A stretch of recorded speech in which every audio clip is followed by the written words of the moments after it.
NC pork. Good for the plate, great for the state.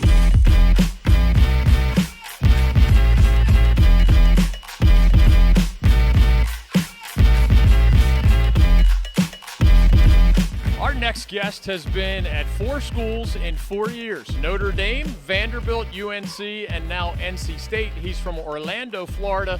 We now get to call him a senior forward at North Carolina State University. Ven-Allen Lubin, welcome to the North Carolina Sports Network, man. How are you? I'm doing great. How are you doing? I'm doing very well, and I'm excited because you are the first athlete that we at the North Carolina Sports Network have ever signed to a name, image, likeness deal. So I don't know how many other things you have going on, but what was it about partnering with the longtime athletic director, my guy Mike Waddell, that made you interested in just sharing your story with us over what I think it's 20 straight weeks you're going to be with us later? Yeah, he's just an amazing guy. You know, just to be able to put guys in a position, just to be able to tell their story, just to get to know more about them, and I just think that the way he does things is just appropriate and right. Just in order for me to help me to tell my story and for people to know who I am. One thing folks might not remember is that when you're at Notre Dame, your coach left. When you're at Vanderbilt, your coach got fired. The UNC thing may be a little more complicated, but clearly remind us, what was your original intention? It probably coming out of high school was not to end up at 4 schools in 4 years. It sure was not. It sure wasn't. I just kind of wanted to be in a program where I can grow and develop and, build great relationships, and I just always have faith in my God and just to know whatever plans he had for me, I'll continue to lead, either whether it's bumpy or smooth, I just wanted to be able to grow and develop myself as a basketball player and as a young man. It feels, I've covered this rivalry for a long time, Ven, like longer than you've been alive, and it sounds a little delicate to leave Carolina for NC State. You don't have to get into all the gory details, but how have Carolina fans been toward you since you announced you thought you might stay, but then you had to leave, and how have NC State fans embraced you? Whatever you're willing to share about those two things. Yeah, UNC fans, they didn't take that lightly. They were definitely very upset, and they made it known to me very, very clearly. On the other side, NC State, they embraced me with love and support, and just really, really, really excited for me to have a great season with them. And I'm just here to have a great time and have a great season. With the Tar Heel fans, did you kind of get it because their hopes got up and then they were let down? I don't mean the really nasty people. I mean those who might have loved you as a player and were not only disappointed that you left, but like picking that team down the road. Yeah, I'm sure they're very upset at the decision of me, putting that out there and then, making another decision of leaving. I know they're very upset, and, some of them actually, still wish me well, and I really appreciate that from them, just to know that, I still have love and the support from them, and it was unbelievable, and that was just kind of something that, sparked with me and UNC. I really respect them, and I really, they definitely have a place in my heart, and just be able to, move on and, be able to have a great season, have a great life in this coming season. You may not want to share every last detail about how that all happened behind the scenes, but do tell us, what was it about Will Wade that got you all energized about the NC State program? And then did you even feel like you had an option to stay at Carolina the way things shook out there? Yeah, I really want things to work out for Carolina, and there's some things that were definitely complicated and things that just wasn't aligned with, the program's goals and my goals, and so I just had to make the best decision for myself as they had to do for them as well, and so just for me to be here at NC State and just to know that, Will Wade is the coach here, and just to know the type of reputation he had, just a great character, a great guy, and even a great man and a great coach, to be able to put guys in a position to be successful and play them at the next level, I think that's something that sparked with me with him, just his energy and just the way that he has so much potential in his guys. Most of us laughed when Coach Wade was at an event with some boosters, and he said, I don't know, those guys were too dumb to play Ven. How did you maybe also laugh when you heard that, or what were your other thoughts? I laughed because, I wouldn't put into that word, but, that's just Will Wade. But, that's the way he is. He just likes to spark energy, he likes to spark life into his guys, just to know that he sees the potential in them, and just to know that when programs don't treat them well, there's a reason why they left, and just to be able to share that with them, it just, he just want to make it known and want to make sure that, this season is really why, the real reason that he's with me right now, and that, he's going to do really, really good.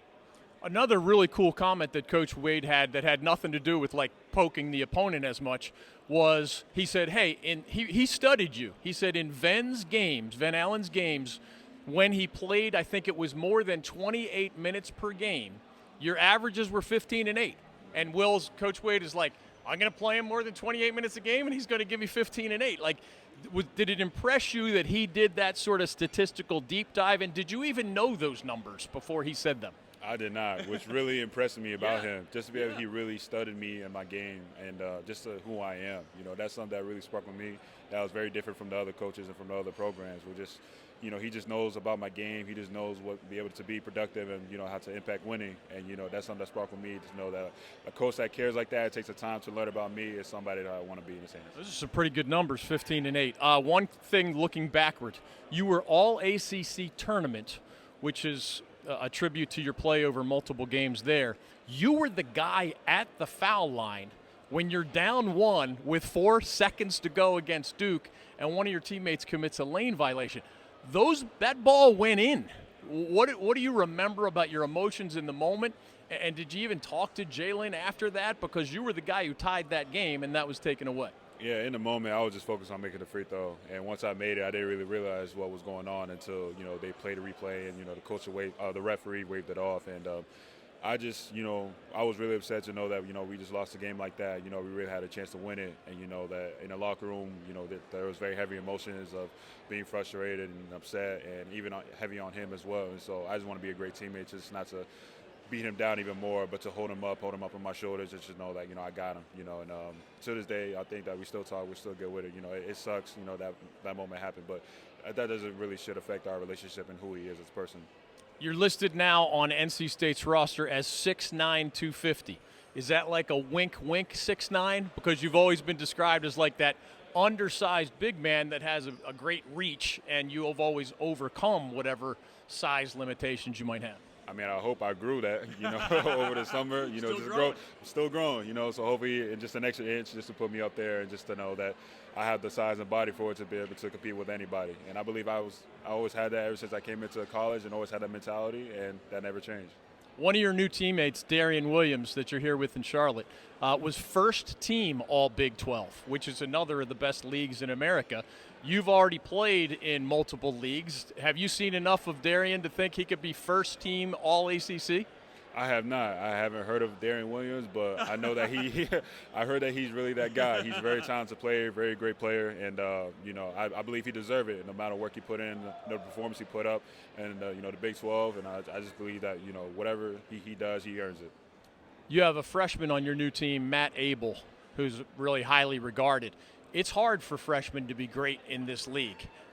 Cooper Flagg is like an exception at Duke last year, Akon Knipple maybe. What have you seen from Matt or the other freshmen to know how they might fit in a very tough basketball league? I think he's just a very gifted player, you know, just be able to play the game the right way, you know, the way he's able to shoot the ball, the way to make the right plays. And I think that's something that's really going to help us, you know, impact game and winning. And just for him to continue to grow as a man and mature in all levels will really help him to be able to overcome any obstacle, any adversity that he will face in the season. When I was about your age, I got to cover as a member of the media the Maui Invitational. And there's weird rules where a school can't go to the same tournament, you know, out of the country 2 years in a row. You dodged that rule. Didn't you go to Maui with the Heels last year, and now you're going to Maui with the Wolfpack this year?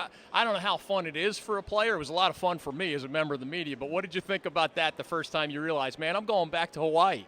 Hey, it was a blessing. I was really excited to know I'll be able to go back to Maui just to do it all over again, you know, and just because, you know, last year we wasn't what we wanted, but I know I got another opportunity, another chance to do it, and I really think we have a really great chance to winning it all.